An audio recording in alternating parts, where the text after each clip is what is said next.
Hola, hola. Hola a todos. ¿Me escuchan bien? Sí, bárbaro. Bueno, primero, antes que nada, gracias por estar acá, por venir a escuchar un poco sobre audio en videogames. Antes de empezar, quería más o menos saber si pueden levantar la mano gente que se dedica a audio para videojuegos o audio en general. Ok, wow, bien. Un número bastante más grande de lo que me imaginé. Bueno, bienvenidos. Mi nombre es Carlos Yusin. Yo trabajo en audio para videojuegos ya desde hace 14 años. Y en este tiempo de trabajo tuve la suerte, por lo menos para mí, de haber podido participar de proyectos bastante variados entre sí. En equipos de distintos tamaños también y estructuras bien diferentes, en distintas posiciones dentro de un equipo de audio y en 3 continentes diferentes. O sea que tuve la suerte también de trabajar en ambientes muy variados y gente de culturas bien diferentes entre sí. La idea de hoy es un poco compartir esas experiencias, medio como sería en high level, sin ir muy en el detalle técnico, pero sí enfocarlo desde el lado de cómo los equipos de audio eran estructurados y cómo eso se correlacionaba con las estructuras de los proyectos en los que trabajábamos. Y cómo hago una pausa, porque hay muchos términos que me estoy acostumbrado a usarlos en inglés. Voy a hacer el esfuerzo para convertirlos a español, pero si me sale en inglés, disculpas. Pero la idea es cómo las tareas se repartían entre los equipos también. La agenda de hoy es, empezamos por Canadá, vamos a Francia después, a Singapur y terminamos aquí en Málaga, en España. Primera parada, Canadá. Yo no soy canadiense, no soy español, soy argentino, por si no se dieron cuenta, pero al final del 2009 emigré a Canadá. En Argentina, solo para dar contexto, mi formación fue en música electroacústica, es la carrera que estudié, y me dediqué allá a hacer proyectos audiovisuales, siempre en el plano de lo lineal. No tuve ningún contacto con videojuegos allá, salvo jugarlos. Pero en su momento, hablo del principio de los 2000, no logré contactar con nadie que trabaje en videogames. Ahí, sobre el 2009, emigré para Canadá, un poco con la idea de expandir mi carrera, ya pensando en videojuegos como una posible, no, esperando que sea una posibilidad de trabajo. Especialmente caí en Toronto y cuando llego ahí, meses después de estar por ahí, me enteré que Ubisoft había abierto el estudio recientemente en Toronto.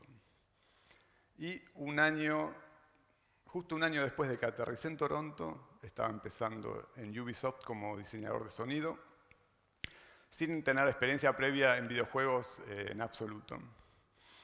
El mandato de ese momento, el estudio recién estaba abriendo, era sacar el próximo Splinter Cell, que se llamó Splinter Cell Blacklist.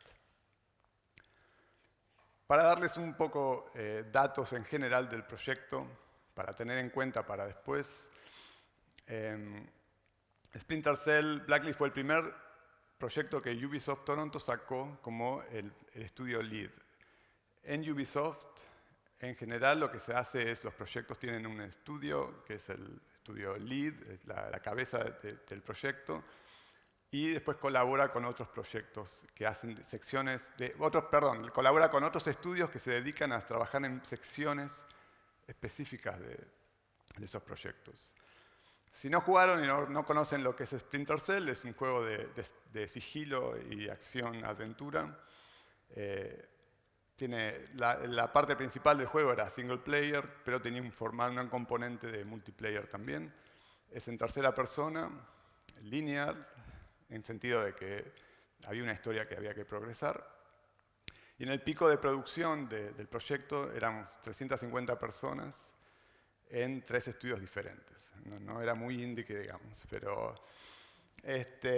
y los tools que se usaron fueron Unreal 2.5 y Dare Studio. Dare Studio era un motor de audio hecho por Ubisoft, lo que sería el WISE ahora, pero era un propietario de Ubisoft. Esto básicamente es una diapositiva un slice de lo que era el proyecto, ¿no? Y ahí comencé yo sin saber nada de videojuegos, en cuestiones de cómo hacerlos. Ese número de 350 personas, eso fue creciendo orgánicamente. Cuando yo entré al estudio éramos solamente 80, bueno, es un número grande, pero solamente éramos 80, y a medida que el proyecto fue avanzando, se empezó a traer más gente para ayudar a terminarlo. ¿Cómo estaba armado el audio team, el equipo de audio en ese momento? En Toronto teníamos un director de audio, llegamos a ser 5 diseñadores de sonido, tuvimos un audio programmer, audio QC, un tester. En Montreal había 2 sound designers y en Shanghái había un lead audio y 2 sound designers.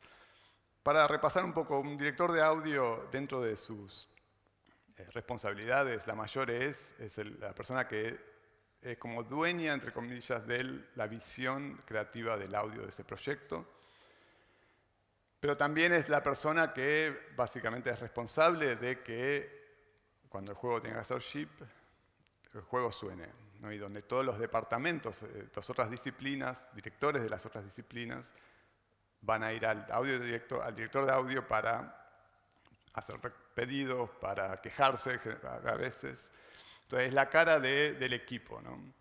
Y es responsable también en hacer todo el planeamiento con respecto a tener el mapa de cómo la producción va a ser y entender cuáles van a ser los objetivos de cada gate o cada milestone que se tiene que hacer. Y a la vez tiene otra función también súper importante, que es la de ser el mentor del equipo de audio también. Y ayudar al equipo de audio a hacer su trabajo lo mejor posible, ¿no? También ven que hay una posición de lead audio. En muchas compañías por ahí significa diferentes cosas. En Ubisoft era un sound designer que ya tenía tareas de management. O sea que en el caso de Shanghái, el lead audio, los sound designers reportaban al lead audio. Y el lead audio a la vez era el puente que tenía el director de audio en Toronto para hablar sobre asuntos de audio con el equipo de Shanghái. Y a la vez el director de audio era responsable general de todo lo que estaba pasando, incluso en los otros estudios, ¿no? Responsable en el sentido más que nada de los resultados sonoros. Yo era uno de esos sound designers ahí. Y esto voy a pasar rápido solo para también entender cómo las estructuras de los proyectos determinan cómo se reparten las tareas entre un equipo. El juego tenía una campaña principal, que eran unas 12 misiones, había un componente multiplayer, tenían estos modos que se llaman Spy vs. Mercs, todas unas misiones cooperativas y otros modos extras también online. Todo eso se accedía a partir de un hub en el juego, que era un avión donde había una mesa y tú de ahí podías lanzar una misión de single player campaign o hacer una misión de multiplayer. Lo que se hace generalmente en Ubisoft, el estudio principal, se va a encargar de esto en todas las disciplinas, ¿no? Se va a encargar de la dirección creativa, de los sistemas principales de sonido y de la campaña. En este caso, en cuestiones de qué tipo de contenidos hicimos, fue la campaña principal. Montreal hicieron los Spy vs. Mercs y Shanghái hicieron las misiones cooperativas. Cuando hablo de sistemas principales, hablo antes de aclarar que en ese juego en particular tuvimos una buena fundación del juego anterior, de Splinter Cell Conviction. Entonces tuvimos la suerte de ya empezar con una base técnica bastante bien fundada y ahí pudimos solo concentrarnos en expandir ciertos sistemas para que se adecúen bien al juego que estábamos haciendo. Hablo de ambientes, hablo de las armas, el sistema de Foley, ¿no? De cómo, en este caso ahí se ven en la imagen, grabar nuevo Foley, asegurarse que teníamos todas las superficies cubiertas, ¿no? Si está caminando ahí en tierra o en cemento, eso suene bien. El hecho de que sea, por eso también quise mencionar al principio, es un juego de sigilo, entonces hay cierta finura en los movimientos del personaje, que la idea es el audio lo más que pueda cubrir, sería ideal, ¿no? Entonces poder trabajar esos detalles lo más posible, porque tiene que ver con el proyecto que uno está haciendo. El sistema de música también se expandió a partir de la base que habíamos heredado del proyecto anterior. Cinematics, este juego fue bastante pesado en el sentido de la cantidad de cinematics era importante. También se adaptó la manera de integrar el audio ahí comparado a lo que se hacía en el proyecto anterior. La UI y diálogos, incluido no solo los diálogos principales, sino los barks, que es lo que los NPCs hablan durante las misiones. En el equipo nuestro en Toronto, básicamente teníamos esta estructura. Todo esto es lo que había que hacer para sacar el juego. Se definió qué era una misión, que determinaba una misión para decir que esta misión ya está terminada en sonido, ¿no? Había que crear e integrar ambientes, integrar la música, configurar las superficies, asegurarse que todas las superficies tengan el tag de audio correspondiente, crear los sonidos de los cinematics, integrarlos. Había misiones que tenían necesidades bien particulares y también asegurarse que todos los diálogos sonaran. Entonces, cada sound designer tenía como responsabilidad alrededor de 3 mapas enteros, más un sistema global. En mi caso, yo trabajé la música como sistema global. Tuve la oportunidad de trabajar con los compositores y de convertirme en el puente entre los compositores y el proyecto, de hacer tracking de la cantidad porque teníamos un presupuesto de música en minutos que había que mantener, entonces también hacer tracking de todo lo que me mandaban en una planilla para asegurarse que teníamos la música necesaria, que nos faltaba, que no nos pasábamos. Hacer reviews con los compositores, editar y expandir el sistema de música del juego también. Algunas cosas que quedaron de esa experiencia. Estoy súper agradecido que fue mi primer proyecto, porque fue realmente un curso intensivo de desarrollo de videojuegos. Pude experienciar un AAA de principio a fin en 2 años y medio, que no es muy común. Generalmente los ciclos de desarrollo son más largos. Tuve un manager espectacular, que el director de audio de ese proyecto, que supo... Esto solo para que entiendan, cuando son proyectos así, es sumamente importante tener a alguien que te abra esa puerta, pero además que te ayude a... en inglés le dicen setting you up for success, ¿no? Que te dé las herramientas y te traiga a un lugar seguro como para que tú puedas desarrollarte lo mejor posible. Y eso fue el caso. Si yo sin experiencia en videojuegos hubiera llegado 6 meses antes de hacer shipping del proyecto, hubiera sido una experiencia totalmente diferente para mí. Hubiera sido mucho estrés, seguramente me hubiera ido, ¿no? No hubiera salido bien. Pero haberlo hecho con tiempo, en unas condiciones seguras y buenas, ayudó un montón. Aprendí mucho que la comunicación es súper importante, más cuando se trabaja con tanta gente, más cuando se trata con gente que está en otros países, con 12 horas de diferencia horaria, que hablan en otro idioma, tienen una cultura totalmente diferente. Es muy importante aprender a comunicarse, tener mucha paciencia, ser claro, no asumir lo que todo el mundo está pensando. Eso fue, la verdad, que una de las cosas que más aprendí, que más me gusta siempre resaltar a la gente, ¿no? Resolución de muchos problemas, diseñar sistemas, trabajé muy cercano con el programador de audio en la música, por ejemplo. Y fue una experiencia súper rica, porque yo decía, quiero que haga esto, esto y esto, y el programador me empezaba a preguntar cosas que yo no podía responder, entonces tenía que volver a pensar en eso para volver a hablar con él y tener respuestas o ideas mucho más claras y concisas, ¿no? Nada es gratis,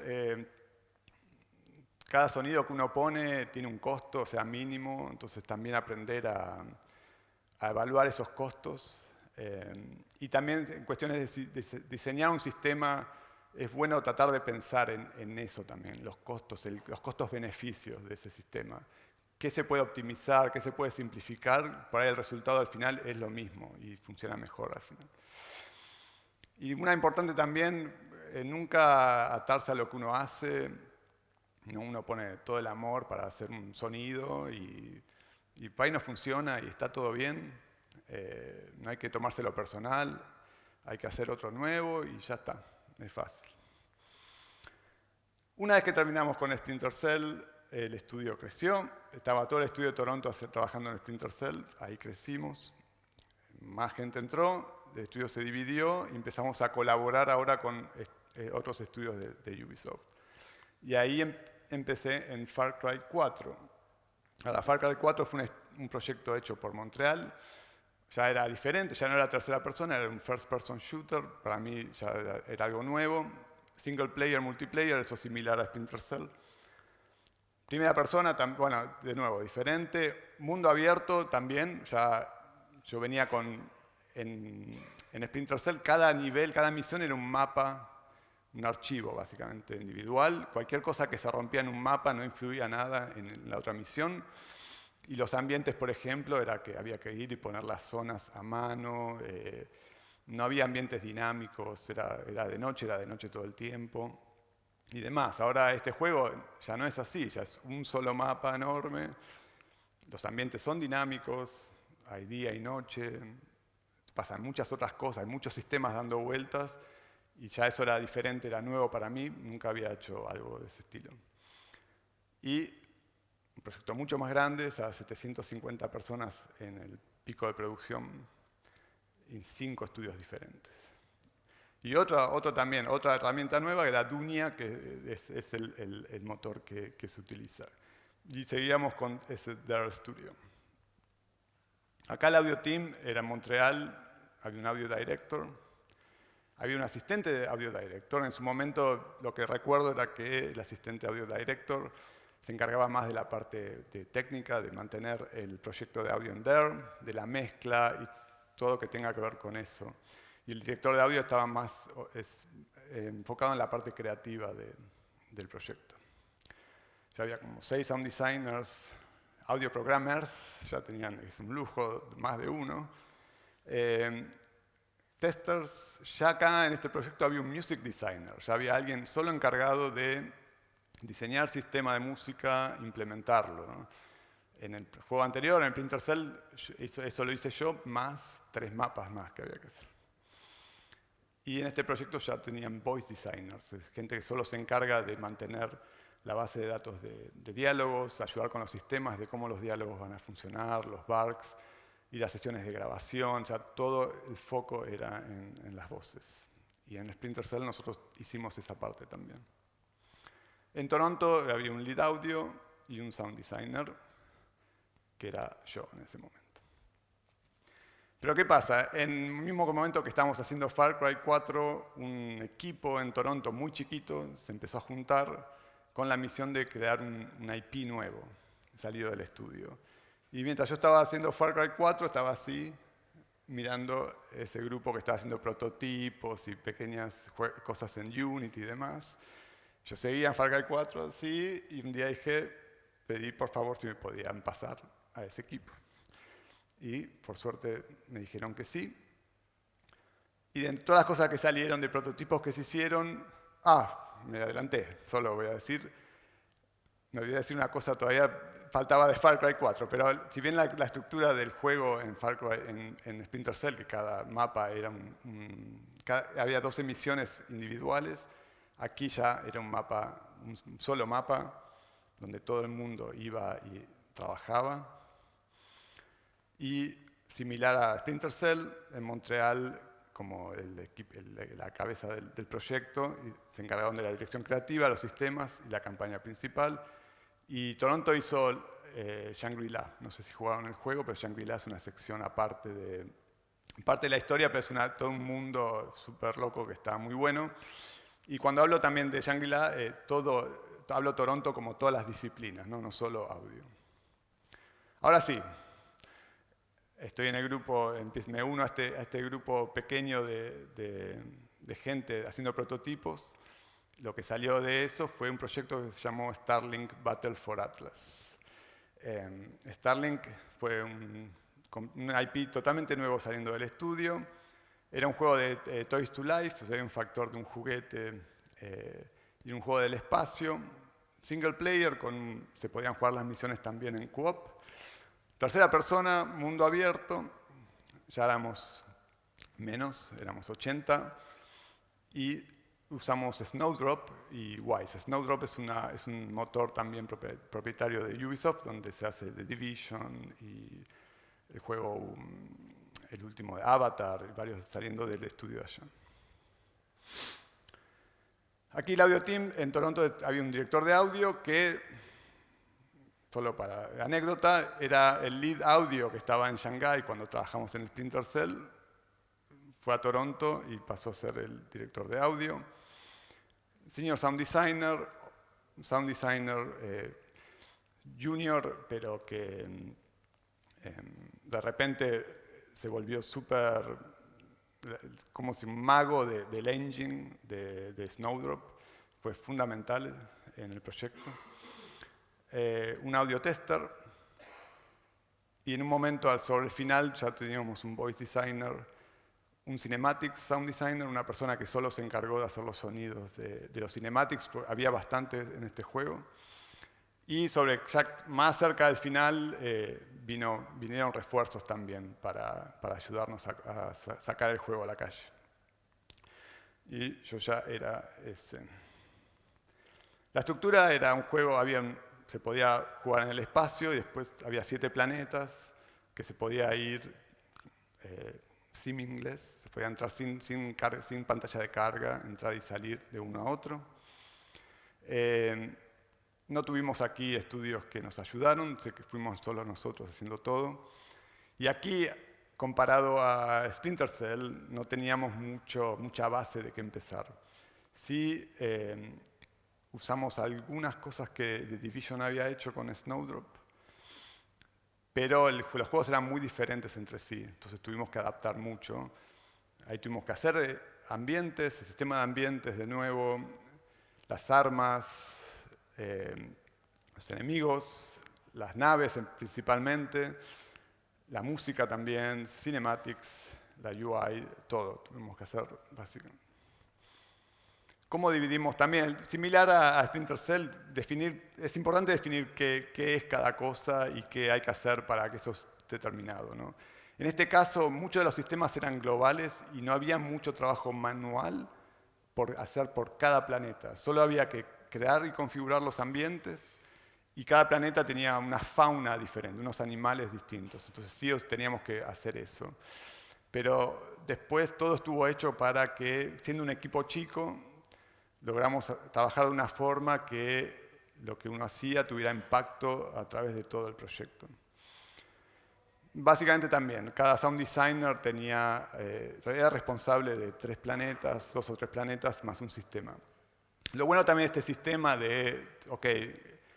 Sound Designer 1 hace planeta A y B, es que da visibilidad al resto de las disciplinas y del equipo de poner una cara a los planetas, para saber a quién tenía que ir a hablar si pasaba algo, si había un error, un bug, lo que sea, ¿no?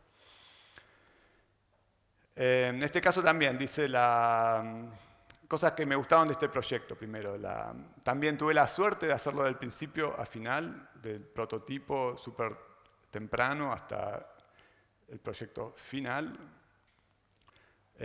Disfruté mucho de trabajar en un ambiente con un equipo un poco más chico y estar más próximo al proyecto que se estaba haciendo. Súper agradecido de haber trabajado en la música. Aquí ya yo pude elegir el compositor, trabajar junto con él en la integración. Fuimos a hacer una sesión de grabación una vez. La verdad que para mí fue impagable por haber tenido esa oportunidad. El sistema de música en particular, Snowdrop tiene ese sistema de node graphs, ¿no? Como si fueran las blueprints en Unreal. y me permitió armar el sistema de música sin mucha dependencia de programadores. Solo por ahí necesité que me hagan un nodo en particular, pero después toda la lógica la pude hacer yo. Y me permitió también explorar cosas que quería hacer y ver si funcionaban o no. Muy bien. Y ahí llegó tiempo de gran cambio en mi vida y con la familia nos mudamos para Francia, especialmente a Lyon, para unirme a otro estudio de Ubisoft que se llama Ivory Tower. En Ivory Tower hacen The Crew, que es la franquicia de juegos de carrera, y es un juego de carrera de mundo abierto, es un juego, un live game, que para mí yo nunca había tenido esa oportunidad de hacer. Tiene single player, multiplayer, y también otro engine nuevo, y Wise, que yo ya venía usando por lo menos del proyecto anterior.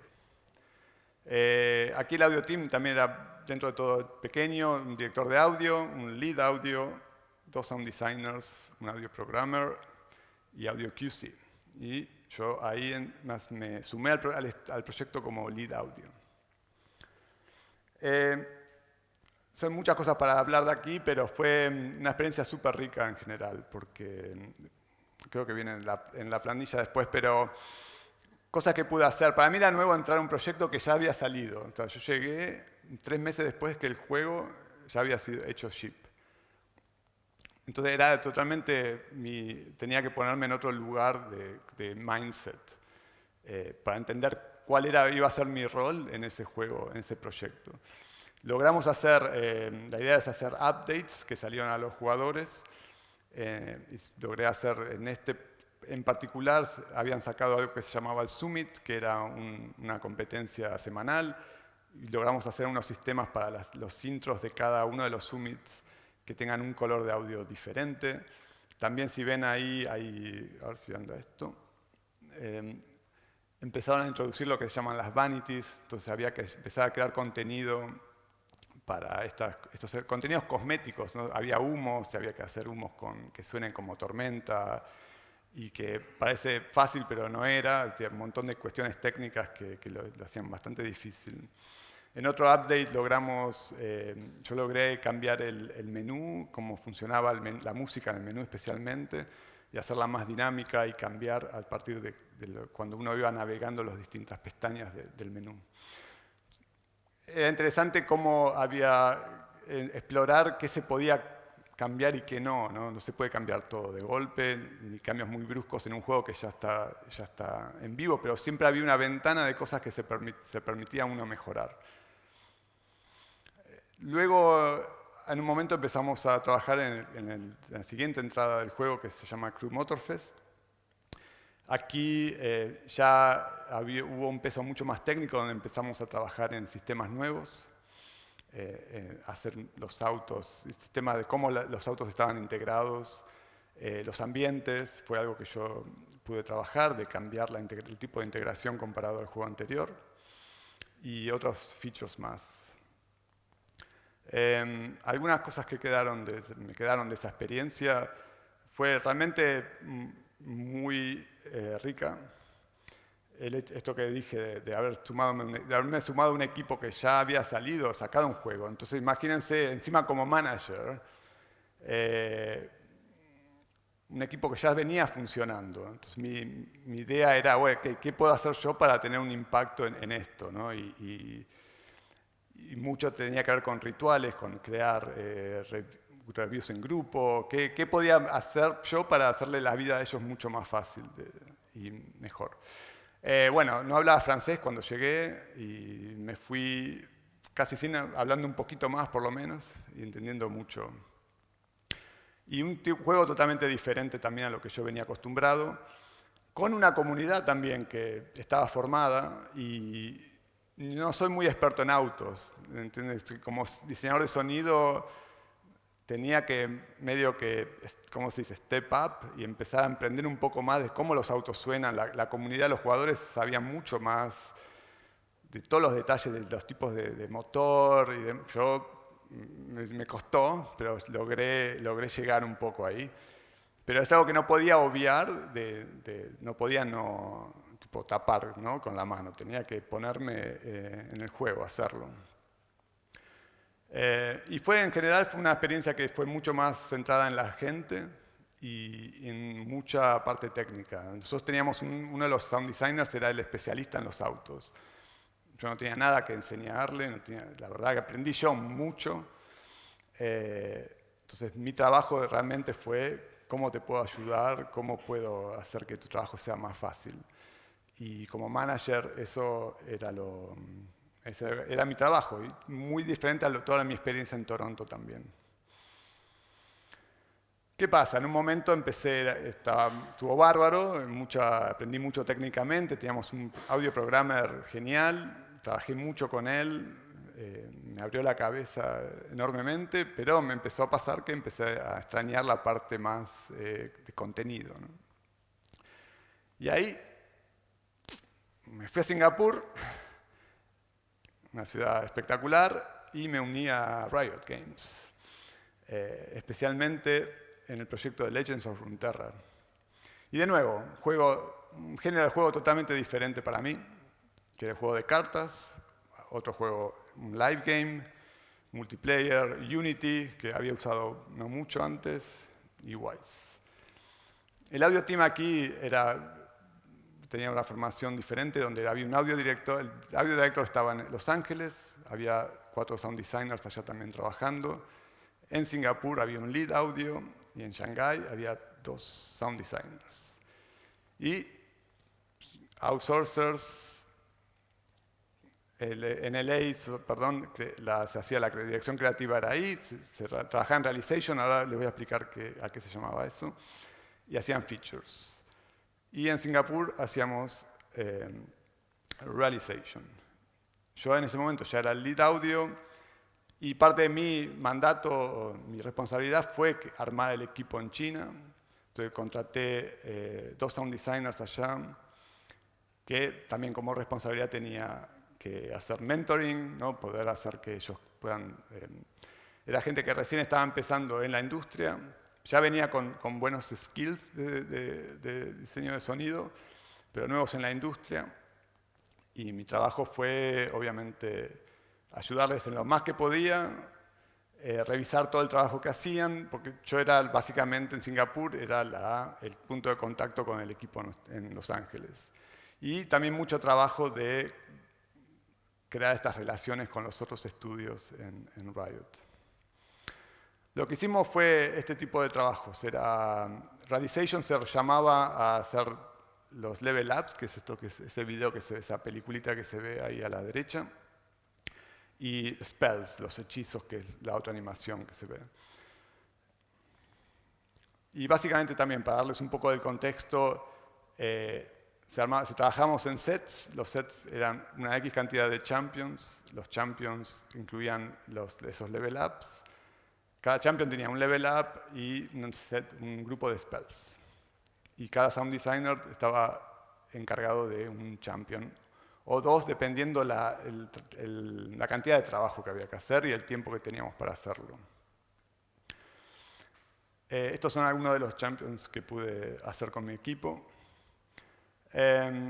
Uno de los desafíos más grandes fue que llegaba un proyecto que tenía 2 comunidades bien fuertes, la de los juegos de cartas y los jugadores de League of Legends. Yo no jugaba mucho League of Legends. Y fue importante para mí entender, o sea, de nuevo, como pasaba con los autos en The Crew, no podía no asumir que estos personajes eran muy queridos por los jugadores, que conocían todos los detalles de ellos y que tenían una característica sonora muy importante. Entonces, parte de mi trabajo también fue ponerme al día, empecé a ver Reddit, por ejemplo, todo el tiempo, ver videos, empezar a jugar un poco más de League, entender bien cómo sonaban, para poder hacer mi trabajo lo mejor posible y mantener esa consistencia, ¿no? A través del IP. Armar un equipo de sound designers en China fue algo nuevo para mí y fue espectacular. Y entender también, ¿no? que nada, cómo comunicarse. A veces uno dice, el sonido puede estar... Un ejemplo que escuché, que una nota de un sonidista era, el sonido puede estar en inglés, dice a bit hot, ¿no? Es a bit hot. Y uno entiende que puede ser que esté muy fuerte, ¿no? Muy loud. Pero eso no se traduce así en otro lugar. Y entonces no queda claro en realidad qué es lo que se está... No entienden qué es lo que se quiere decir. Porque la traducción no es tal cual. Entonces, realmente es importante, como dije antes, aprender a comunicarse y buscar todas las herramientas que se pueda para pasar un mensaje que sea claro para todo el mundo. Y en este caso fue Riot, podría haber sido otra empresa. Después de estar 10 años en Ubisoft, pasé a una empresa totalmente distinta y me llevó un tiempo también. Uno tiene que aprender cómo las cosas funcionan en otro lugar. Y ahí fue una etapa también muy centrada en el contenido y en el craft de sound design. Y muy poco para Legends of Runeterra no había un desafío técnico en sí. Por lo menos para mí, porque ya el juego había salido, ya todos los features estaban hechos. Nosotros solo teníamos que hacer el contenido y ponerlo en Unity de la manera que estaba explicitada. Y ahí empecé a extrañar también un poco la parte técnica de las cosas. Y eso me llevó a venir acá, a Málaga, ya hace menos de julio del año pasado, por si no conocen, su ciudad, donde estoy trabajando ya en un estudio que se llama Alpha Channel, que está en Toronto, con unos ex colegas de Ubisoft. Alpha Channel es parte también de Kepler. Kepler, no sé si conocen, pero son otros estudios que son parte de Kepler, son Slow Club, que hicieron Sifu, Awaseb, que hicieron Chia, la gente de Ebb, que hicieron Scorn hace poco. Ahí estamos trabajando en nuestro primer proyecto, del cual no puedo decir mucho. Y el audio team, aquí en Málaga, está el director de audio y ya está. Gracias.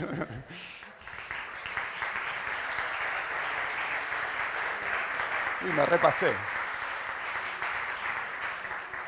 Perdón, me repasé. No sé. Ah, no, más bien, son 4:30. Está bien, está bien. Ya, pues ahora vamos a pasar al turno de preguntas. Si tenéis alguna pregunta, levantad la mano y os cedo ya el micro.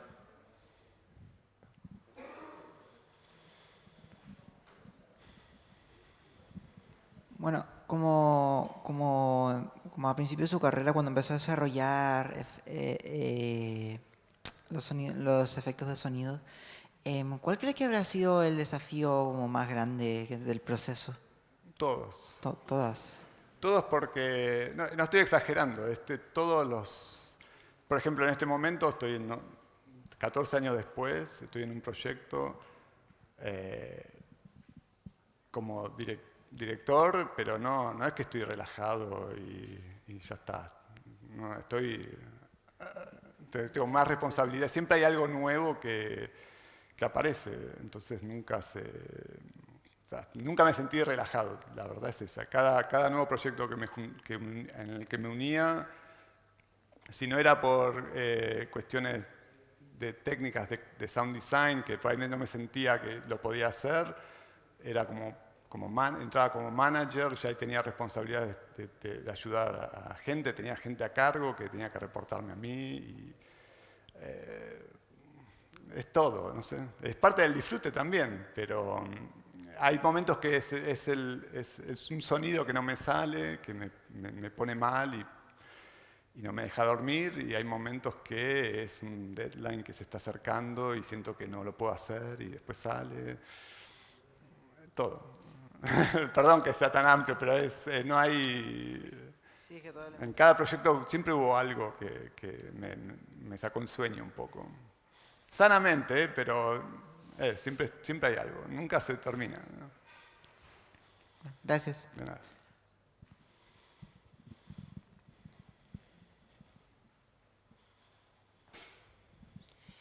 Hola. A la hora de afrontar proyectos nuevos, de géneros nuevos, con sistemas nuevos a los que nunca te había enfrentado previamente, ¿cómo estudias o cómo tú practicas esos sistemas nuevos que vas a tener que crear y esos sonidos nuevos con otra estética totalmente distinta? Por ejemplo, pasar de un shooter a pasar de un juego de cartas. ¿Qué estudias, qué haces, cómo lo haces, cómo practicas, por así decirlo, para estar preparado? Primero, creo que todo lo que hacemos siempre es experiencia y se va guardando en unos cajones ahí en algún lugar. Entonces, cuando empiezo un proyecto nuevo, empiezo a abrir cajones y digo, bueno, esto me sirve, esto no, esto sí. Siempre todo sirve al final, sean cosas que por ahí no tienen nada que ver, pero por lo menos da una referencia. Después tuve la suerte también de no trabajar solo nunca, entonces no estaba en eso solo y siempre tenía gente a la que podía recurrir si necesitaba ayuda. Para mí, cuando se piensa en, ok, porque tienes la estética nueva, que tiene que ver con el craft, con la idea de hacer el sonido en sí, hay referencias de otros juegos, de películas, ¿no? Lo que sea, que se sepa que siempre se hicieron muchas cosas y ya hay creo yo, hay una barra de expectativa que ya más o menos está seteada. Entonces, por ejemplo, con Starlink, un juego de sci-fi, para mí fue re difícil, porque yo venía de Splinter Cell, que era más realista. Entonces, no deja de ser difícil, pero Starlink, y ves todas las películas de Marvel y todo que está, y la barra está bien alta. Entonces, estudiar un poco eso desde el lado del craft. Después del lado técnico, yo creo que está bueno siempre entender qué uno quiere hacer, cuál es el objetivo final, incluso haciendo un video, usando un video para hacer tipo ambientes, ¿no? Yo quiero que esto suene así en un video y empezar a entender cuáles son las herramientas que tienes a disposición. Entonces, a mí me gusta la idea de practicar sistemas un poco también, de decir, bueno, tenemos día y noche. ¿Eso qué significa en audio? Seguramente el juego, en algún lugar hay un número que cambia de 0 a 24. Entonces, creo un RTPC. ¿Conocen lo que es un RTPC? Un RTPC. Un RTPC es Real Time Parameter Control. Por ejemplo, en WISE es básicamente, crean eso, va de 0 a 24, conectan el juego, cambia de hora, actualiza el valor de ese RTPC, se pone el RTPC tú haces el audio, el ambiente de día, el ambiente de noche, y usas ese RTPC para hacer un crossfade, por ejemplo. Bueno. Entonces, entender qué herramientas tienes para hacer ese sistema que tú necesitas, ¿no? Porque un mundo abierto no es lo mismo que una misión totalmente lineal, y simplificar lo más que se pueda también. Pero es eso, yo separo las dos partes, ¿no? Y después se conectan el craft, el sonido con el sistema, pero un poco empezar separado, entender cuál es el objetivo final y ver cómo se arma. Pero no hay una respuesta. En el proyecto que estoy ahora, que lamentablemente no puedo decir mucho, hay cosas que estoy tratando todavía, yo tratando de entender cómo hacerlas, básicamente. Muchas gracias.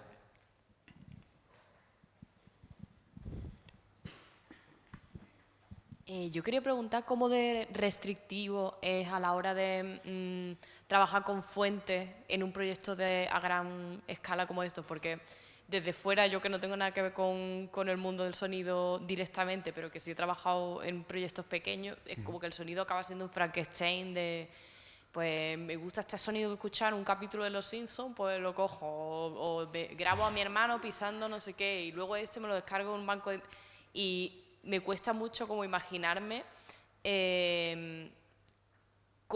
cómo de restrictivo es lo que he dicho al principio, ¿no? Como, cuáles son fuentes permitidas o si se trabaja todo de cero, cuáles son las herramientas de software que se utilizan para producir sonido, cómo se comunican entre ellas, todo eso. Vale.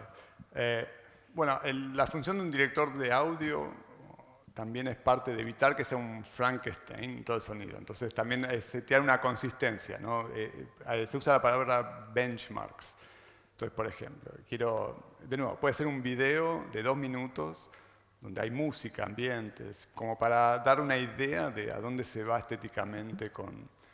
Una vez que eso está claro, después la idea es crear sonidos que estén alineados con esa estética. Entonces, crear cierta consistencia a través del proyecto.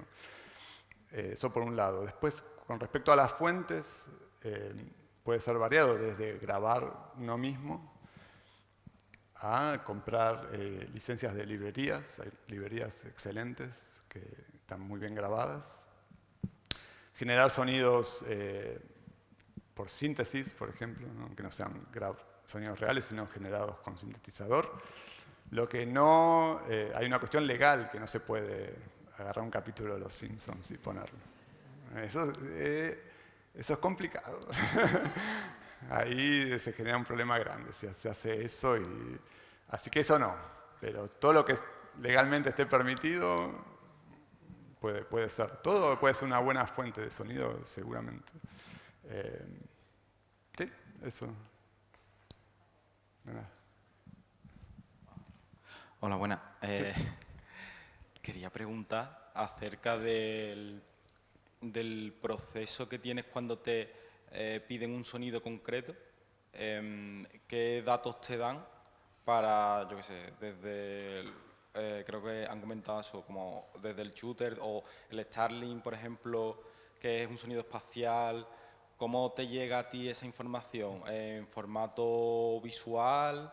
¿En escrito? ¿Cómo son esas sesiones? ¿Te ponen ejemplos con cosas a las que se podría parecer? ¿Cuál es ese proceso creativo para que hace ese sonido? Claro.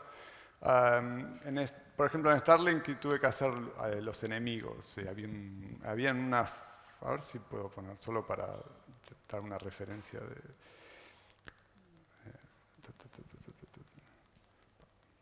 Ya llego, ¿eh? Un segundo. Casi, ok.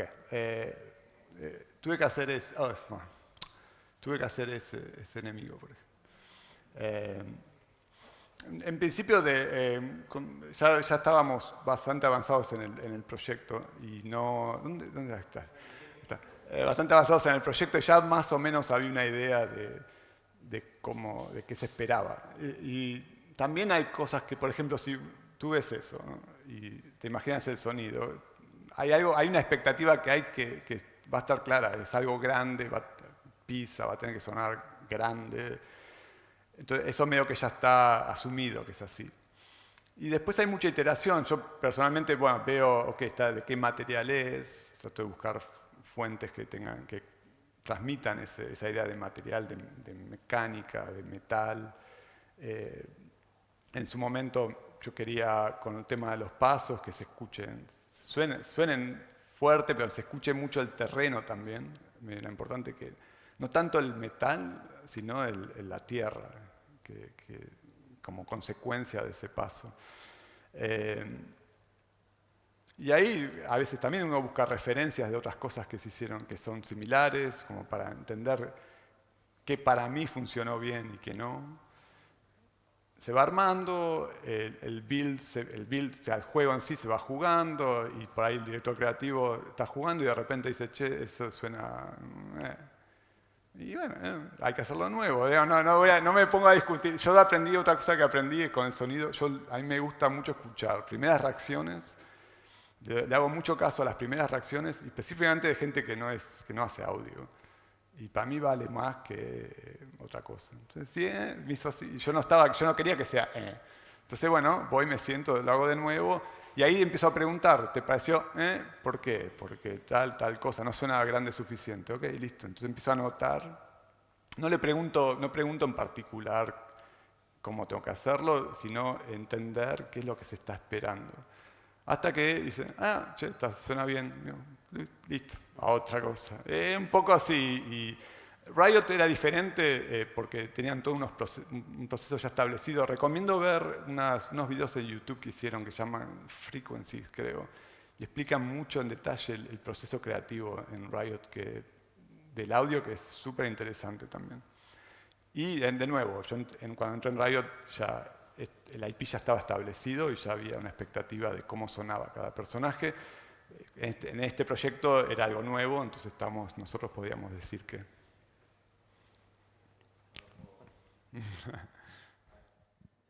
No, de nada. Buenas.